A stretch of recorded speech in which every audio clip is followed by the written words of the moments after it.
नमस्कार साथियों। कक्षा 6वीं के लिए नवोदय का फॉर्म भरने के लिए हमें एक स्टडी सर्टिफिकेट का फॉर्म ऑफलाइन भरना होता है। तो इस वीडियो के माध्यम से हम सीखेंगे कि नवोदय विद्यालय का स्टडी फॉर्म को हम किस प्रकार से फिल कर सकते हैं। तो सबसे पहले हमें नवोदय विद्यालय की ऑफिशियल वेबसाइट से ये फॉर्म को डाउनलोड कर लेना है। तो हमने ये फॉर्म को यहाँ पर डाउनलोड करके रखे हैं। तो अब हम यहाँ पर देखते हैं कि स्टडी सर्टिफिकेट वाले फॉर्म को हम किस प्रकार से भर सकते हैं। यहाँ पर हम देखें फर्स्ट वाले ऑप्शन में, तो यहाँ पर आपको स्टूडेंट का नाम लिख देना है। यहाँ पर ध्यान देने वाली बात यह है कि यहाँ पर आप जो कुछ भी भरोगे तो वो कैपिटल लेटर में भरना है, अंग्रेजी के बड़े अक्षर में यहाँ पर भरना है।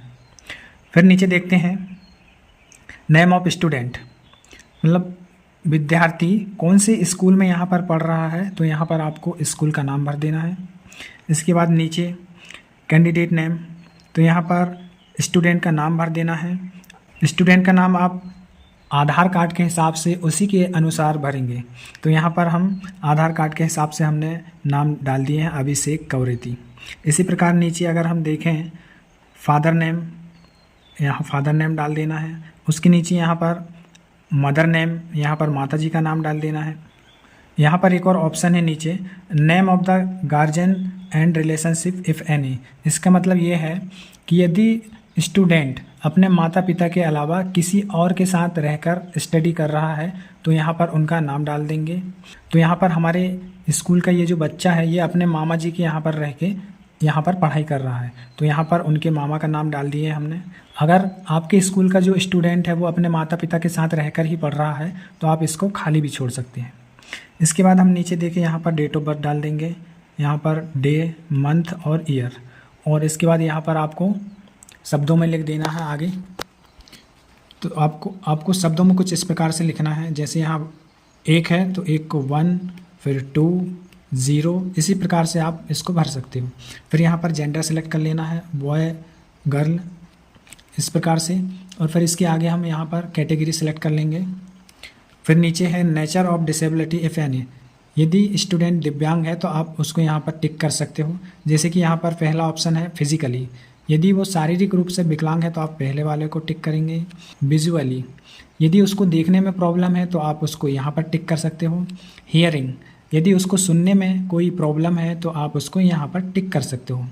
और इसके बाद यदि उनका विकलांग सर्टिफिकेट बना है तो उसका परसेंटेज यहाँ पर डाल देना है। इसके बाद हम नीचे चलते हैं, यहाँ हमें आधार नंबर डाल देना है स्टूडेंट का। इसके बाद यहाँ पर एड्रेस डाल देना है और आगे मोबाइल नंबर। फिर यहाँ पर आइडेंटिफिकेशन मार्क ऑफ कैंडिडेट, यदि स्टूडेंट के शरीर पर कोई भी निशान है तो आप यहाँ पर लिख सकते हो, अगर कोई निशान नहीं है तो आप यहाँ नो मार्क लिख सकते हो। तो यहाँ पर स्टूडेंट के माता पिता की जो एनुअल इनकम है वो यहाँ पर डाल देंगे। इसके बाद नेशनैलिटी हम यहाँ से इंडियन सेलेक्ट कर लेते हैं। इसके बाद जो रिलीजन है, मतलब वो कौन से धर्म का है, उसको यहाँ पर हम लिख देते हैं। इसके बाद मीडियम ऑफ एग्जामिनेशन, यहाँ पर आपको स्टूडेंट कौन से माध्यम से एग्ज़ाम देना चाहता है उसको यहाँ पर फिल कर लेना है। तो हमने यहाँ पर हिंदी भर ली है। अब इसके बाद हम नीचे चलते हैं, जो कि महत्वपूर्ण बात है। यहाँ पर आपको क्या काम करना है, स्टूडेंट की डिटेल्स देना है कि स्टूडेंट ने कक्षा 3री, 4थी और 5वीं कौन सी स्कूल में पढ़ा है।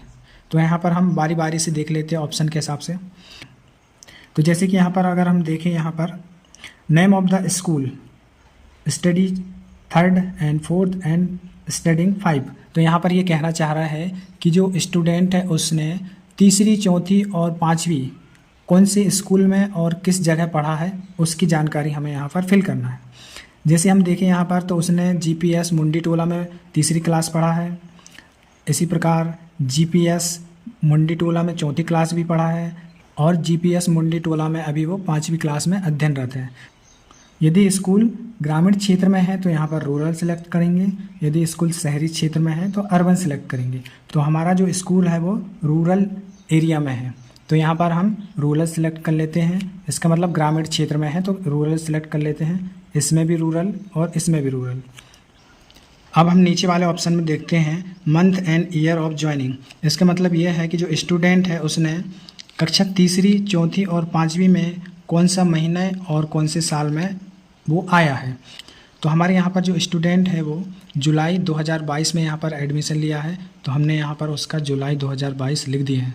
हो सकता है आपके यहाँ पर ये एडमिशन का डेट अलग हो सकता है, तो आप इसका विशेष ध्यान रखेंगे। इसके बाद वो अप्रैल 2023 में चौथी में एडमिशन हुआ उसका, इसी प्रकार अप्रैल 2024 में उसका 5वीं में एडमिशन हुआ है। अब हम देखते हैं नीचे month and year of passing. यहाँ पर वो पूछ रहा है कि जो स्टूडेंट है वो कौन से महीने और कौन से साल में ये क्लास पास कर लिया है। तो यहाँ पर हम देखें मार्च 2023 में वो तीसरी क्लास पास कर चुका है। इसी प्रकार मार्च 2024 में चौथी क्लास पास कर चुका है, और इसी प्रकार मार्च 2025 में वो 5वीं क्लास पास कर लेगा।